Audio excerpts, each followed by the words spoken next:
ndinonzi John Katsumba ndogara munyanga yebeni ndinorarama neurema ndikutsimbirana neextension yapresident kusvika 2030. Why ndichidaro?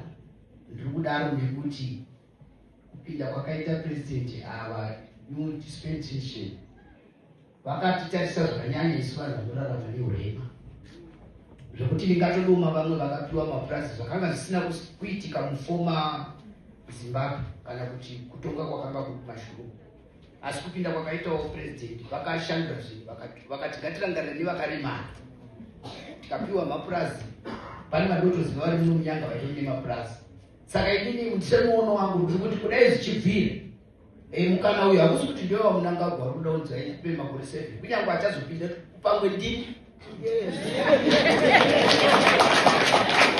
ndikapindawo ipapapo ndinofanira kupiwawo 7 years dzangu dzekuchidingadise zvinhu zvangu sezvabva kutaurwa nemutauri ambotaura achitanzi vamwe vakaita 20 years kana 30 years.